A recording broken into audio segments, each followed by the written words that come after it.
Bonjour à tous, j'espère que vous allez bien.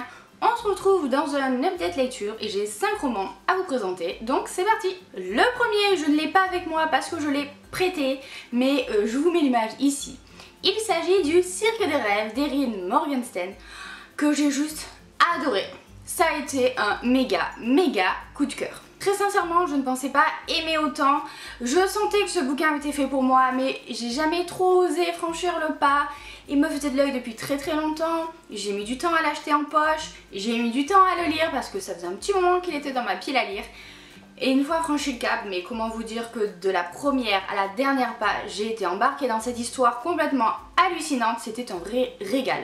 Ça fait très longtemps que je n'ai pas lu un bouquin d'une aussi exceptionnelle qualité, avec une histoire juste qui m'a parlé au fond de mon cœur et que je me suis délectée à lire, que je lisais assez lentement parce que je prenais mon temps, parce que j'avais pas envie de le terminer. Pour ceux qui ne connaîtraient pas l'histoire, c'est l'histoire de deux magiciens qui doivent s'affronter dans une sorte de duel fait par leur tuteur. Ils vont s'affronter en quelque sorte dans le cadre d'un cirque, bien qu'ils ne vont jamais réellement s'affronter directement. C'est un peu comme un immense jeu d'échecs dans lequel chacun avance ses pièces. Quand ils mettent en place de nouveaux sorts, de nouveaux tours de magie, de nouveaux spectacles pour le cirque, chacun marque des points et comme ça chacun compte un petit peu où il en est. Ce qui est très intéressant dans cette histoire, c'est que même s'ils ne savent pas réellement en quoi consiste le jeu, ils savent juste qu'il y a un adversaire à affronter, mais ils ne savent pas qui c'est, du moins pendant une bonne partie de l'histoire. Après un le sait et pas l'autre, et puis finalement ils découvrent tous les deux. Et bien évidemment il va aussi se nouer une histoire entre les deux personnages qui vont avoir affaire l'un à l'autre finalement, et une très jolie histoire d'amour d'ailleurs qui se développe. Donc autant vous dire que tous les ingrédients étaient réunis pour me plaire. Un univers très burlesque du cirque avec de la magie partout, une histoire d'amour qui est assez originale, des personnages vraiment très hauts en couleur et une plume juste sublime.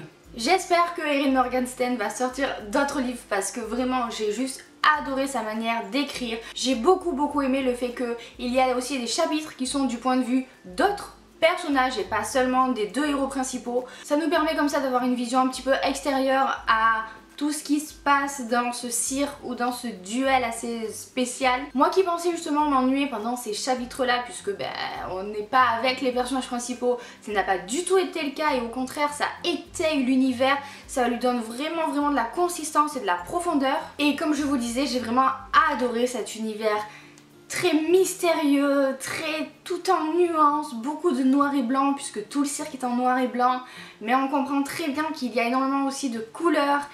Et je saurais pas comment l'expliquer, mais vraiment ça a été un énorme coup de cœur. Je sais que c'est un bouquin qui n'a pas remporté tous les suffrages dans le sens où certains l'ont trouvé trop long, mais moi pour le coup ça n'a pas du tout été le cas. J'ai absolument été embarquée dès le début, dès les premières pages en fait, ça a fonctionné, la magie a fonctionné avec moi. Donc voilà, je ne peux que vous le conseiller. Je suis pas sûre que ça plaise à tout le monde parce que c'est quand même un bouquin très particulier. Mais vraiment, tentez le coup parce que c'était une superbe découverte. On continue avec quelque chose de totalement différent, un service presse que j'ai lu pour le coup. Il s'agit de Once and for All de Sarah Dessen, qui est une auteure que je n'avais encore jamais lue. Dans ce young adulte, on va suivre Luna, qui est une jeune fille qui a 18 ans et qui travaille depuis plusieurs étés dans l'entreprise de wedding planner de sa mère. On va dire qu'elle est devenue presque aussi cynique que sa maman dans le sens où elle a assisté à énormément de mariages et elle sait très bien comment ça se passe. Luna est une jeune fille qui a vécu quelque chose de très difficile, une ancienne histoire amoureuse qui s'est pas très bien terminée. Je ne vous en dis pas plus parce que c'est assez surprenant pour un récit assez léger finalement. Et elle ne croit plus du tout en l'amour, ou du moins elle est très méfiante. Et elle va devoir se retrouver à travailler avec Ambrose, qui est un jeune homme qui à la base était un invité dans des mariages qu'elle a fait et qui va se retrouver à travailler dans l'entreprise de sa mère avec elle. Et ce bouquin est assez particulier parce qu'au final on aborde des thèmes qui sont très différents, mais j'ai trouvé que ça se mélangeait pas très bien. Ce qui est arrivé à Luna dans le passé ne va pas du tout avec l'ambiance de préparation de mariage très douce mais aussi pleine d'adrénaline. Et je trouvais que ça faisait un mélange un petit peu bizarre. Je vous avoue que ce qui m'a le plus plu dans ce livre, c'est tout ce qui concerne justement la préparation des mariages. Ça m'a rappelé un petit peu le mien forcément. Mais voilà, j'aime beaucoup cet univers-là, plein de fleurs, de détails de préparation, de petites attentions pour les invités, et puis le déroulement le même de la série, les cérémonies comme ça qui s'enchaînent différemment. Je trouve pas assez exploité. Mais ça c'est juste une question de goût personnel parce que c'est justement ce qui m'a le plus plu. Au niveau des personnages, je vous avoue qu'Ambrose ne m'a pas tant intéressée que ça parce qu'au final on ne connaît pas beaucoup, on ne sait pas réellement ce qu'il ressent, on ne connaît rien de son passé, on le voit juste comme un jeune homme fêtard qui a besoin un petit peu de retrouver le bon chemin, mais voilà, on n'en sait pas plus. Et Luna, j'ai pas à dire plus que ça, c'est une jeune fille qui a beaucoup de mal à se confier, à lâcher prise, donc dans ce sens-là elle aurait pu être attachante, mais voilà, ça ne l'a pas rendue si attachante à mes yeux. Donc pour résumer, c'était une lecture assez sympathique parce que légère, parce que surprenante par un certain point, mais assez réconfortante dans l'ensemble. Donc si vous avez envie d'un petit young adult comme ça, à la fois romance, comédie romantique, comédie dramatique, voilà, ça pourrait faire l'affaire. On passe à un roman qui a été encore une fois un coup de cœur, alors un plus petit coup de cœur cette fois-ci. Mais là je sais pas ce qui s'est passé, j'ai enchaîné dans le même update lecture plusieurs coups de cœur, ce qui m'arrive que très rarement, et j'en suis déjà à 3 coups de cœur dans l'année, alors qu'en 2017 j'avais eu 3 coups de cœur dans toute l'année au total, donc j'espère que j'ai pas épuisé mon stock de coups de cœur. Il s'agit de Jenny Moon de Benjamin Ludwig. Alors je ne l'ai pas avec moi puisque c'était un emprunt médiathèque et que j'ai dû le rendre. Dans cette histoire on va suivre Ginny qui est une jeune fille de 14 ans atteinte d'autisme. Ginny vient d'arriver dans sa nouvelle famille pour toujours puisqu'elle a été adoptée. Ce n'est pas la première fois d'ailleurs. Et le problème c'est qu'elle ne parle que d'une poupée, de sa poupée qu'elle a laissée dans son appartement où elle vivait avec sa mère. Mais Ginny n'a pas le droit de retourner avec sa mère puisqu'elle a fait l'objet de mesures d'éloignement, puisqu'il y a eu des maltraitances envers elle, etc. Mais elle s'en fiche, elle pense qu'une chose, c'est à sa poupée. Et elle veut aller retrouver sa poupée, quitte à essayer de se faire enlever par sa mère biologique pour la retrouver. C'est une histoire comme ça qui paraît assez farfelue, mais en fait pas du tout. Ce n'est pas non plus une histoire avec beaucoup d'action, mais alors le personnage de Ginny est juste incroyable. Toute l'histoire est basée de son point de vue et c'est vraiment super intéressant. Parce que comme c'est une petite fille atteinte d'autisme, elle ne comprend pas la réaction des gens autour d'elle, ou en tout cas elle n'arrive pas à éprouver ce que eux éprouvent. Elle a beaucoup de mal à s'attacher à sa nouvelle famille.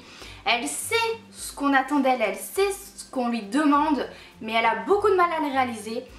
Et d'un point de vue extérieur, je pense qu'on n'aurait pas aussi bien compris Ginny que cette narration qui est très intimiste et que j'ai juste adoré. Ginny c'est une petite fille vraiment très attachante. Elle nous frustre un petit peu, elle nous énerve à vouloir absolument retourner avec sa mère alors que sa nouvelle famille essaye de créer des liens avec elle. Mais on comprend quand même après ses raisons une fois qu'on a des explications un peu plus approfondies. Et c'était juste génial. C'est un livre très particulier, c'est un petit ovni dans le sens où je ne saurais pas vraiment dans quelle catégorie le classer.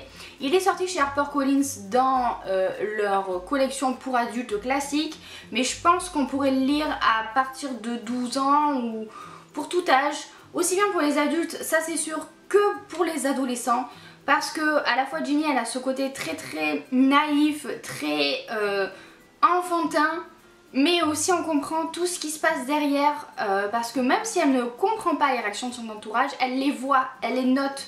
Et nous on sait ce que ça veut dire quand on voit sa mère réagir comme ça, ou son père, etc. Et je sais pas, ce mélange de tout ça avec cette héroïne aussi attachante a fait que j'ai adoré cette lecture. Et vraiment je trouve ça très dommage que ce bouquin ne soit pas plus connu que ça, parce qu'il mériterait. Donc vraiment là encore, si cette histoire vous intrigue ou que vous aimez les récits assez qui sortent du commun, on va dire, avec une héroïne juste incroyable, n'hésitez pas. On continue avec un autre service presse et une romance contemporaine. Il s'agit de Devious le deuxième tome de la série Sinner de L.J. Shin. Dans ce deuxième tome, on va suivre la petite sœur de l'héroïne du premier tome et un des 4 Hot Heroes, comme il s'appelle, donc Dean, qu'on a beaucoup vu d'ailleurs dans le premier tome. J'avais totalement oublié que ce deuxième tome allait parler de ces deux personnages. Du coup, quand je m'y suis plongée dedans, ça a été une bonne surprise, même si je vous avoue que je dois avouer que Dean ne m'a pas autant plu que Vicious, qui était le héros du premier tome et qui était juste d'un charisme fou. Mais il n'est quand même pas en reste, hein, Dean. Celle que j'ai beaucoup appréciée dans cette histoire, c'est Rosie, qui est une jeune femme atteinte de mucoviscidose, mais qui lutte chaque jour pour mener une vie totalement normale, du moins elle essaye. L'histoire qu'il y a entre eux est quand même assez forte puisque Dean et Rosie sont amoureux depuis qu'ils sont adolescents. Le problème c'est que Dean était sorti avec la sœur de Rosie à l'époque et que du coup, eh bien, toute relation entre eux était plutôt compliquée. Mais des années plus tard, voilà, les choses s'oublient. Encore une fois, avec cet auteur, ça a très bien fonctionné avec moi. J'ai vraiment beaucoup aimé cette romance. Je ne me suis pas ennuyée une seule seconde à la lire parce que même si, évidemment, ça parle de Dean et de Rosie et de leur relation, il y a également d'autres éléments qui viennent se greffer à l'histoire, le thème de la maladie ou le passé de Dean qui n'est pas si simple. Donc tout ça pour dire que j'ai beaucoup aimé cette romance contemporaine. Je pense que je vais surveiller de très près cet auteur et j'ai super hâte de lire le 3e tome. Et enfin on termine avec un bouquin que je pensais être un young adulte mais qui au final est un peu plus compliqué que ça. Il s'agit de Dysfonctionnel d'Axel Sandre. Dans cette histoire, on va suivre Fidèle, alias Fifi, alias Bouboule, qui est une jeune fille qui vit au sein d'une famille complètement dysfonctionnelle, comme elle l'appelle. Son père tient un bar et il fait souvent des allers-retours en prison parce qu'il est très souvent au mauvais moment, au mauvais endroit. Sa mère, elle, fait des séjours, non pas en prison, mais à l'asile psychiatrique assez réguliers, puisque c'est une échappée des camps de concentration et que du coup elle reste quand même assez marquée par tout ça. Donc voilà, déjà on a des parents pas tout à fait, comment dire, ordinaires. Et ils ont fait 7 enfants en tout, donc Fifi a 6 frères et sœurs, qui sont tous très marqués. Et d'ailleurs j'ai adoré au début du roman comment Fifi les présente, puisque chaque chapitre est dédié au début à un membre de sa famille.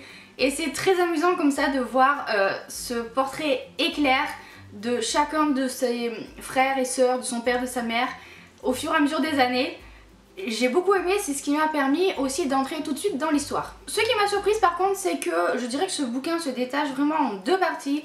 On a au début une grande partie sur l'adolescence de Fifi, sur sa famille et sur le fait qu'elle va tomber amoureuse d'une de ses camarades de classe, Sarah. Alors, point particulier, et c'est là que je vais le dire, je ne savais pas du tout que ça parlait de relations homosexuelles et j'ai trouvé ça juste génial qu'on n'en fasse pas tout un flanc. Oui, Fifi est lesbienne, et alors? Voilà, on s'arrête pas sur oh là là, les conséquences que ça peut entraîner, les gens comment ils la voient, les préjugés qu'il peut y avoir sur elle, pas du tout. Ça passe comme une lettre à la poste, oui elle aime les femmes, voilà, ben voilà, je vous présente ma nouvelle copine, les tocards du bar comme elle les appelle, ils le savent, ses parents, enfin sa mère je sais plus, mais son père en tout cas le sait, il n'y a aucun souci avec ça, et ça fait du bien pour une fois d'avoir une relation homosexuelle sans drama. Donc comme je vous disais, on a cette première partie plus naïve, assez enjouée, avec beaucoup d'humour de la part de Fifi quand elle nous raconte plein d'anecdotes sur sa famille, etc. Et on a une deuxième partie beaucoup plus adulte puisqu'on va suivre Fifi jusqu'à sa trentaine. Et il faut avouer que ces années dans la vingtaine ne sont pas très reluisantes. Fifi va avoir des choses très difficiles qui vont se passer dans sa vie et du coup elle va pas arriver à rebondir. Elle va se noyer un petit peu dans tout ça et ça nous fait quand même de la peine de la voir dans cet état-là. Donc au final j'ai été assez surprise par cette histoire. Je m'attendais à un young adulte assez basique qui parlait d'une lycéenne, des quartiers qui craignent, qui allait dans des beaux quartiers et tout ça. Et en fait non, pas du tout, c'est bien plus élaboré et bien plus élargi que ça. Et c'est ce que j'ai aimé au final dans cette histoire. Et voilà, on en a terminé avec cette update lecture. Écoutez, j'espère qu'il vous a plu. N'hésitez pas à me dire si vous avez lu ces livres-là, ce que vous en avez pensé. Dites-moi aussi si je vous ai donné envie d'en lire, hein, Le Cirque des Rêves, Ginny Moon, voilà, C'est quand même 2 coups de cœur dans un update lecture, je vous le dis, c'est hyper rare encore une fois. Et sur ce, moi je vais vous laisser, je vous fais plein de bisous, je vous souhaite de très bonnes lectures à venir et à bientôt dans une prochaine vidéo.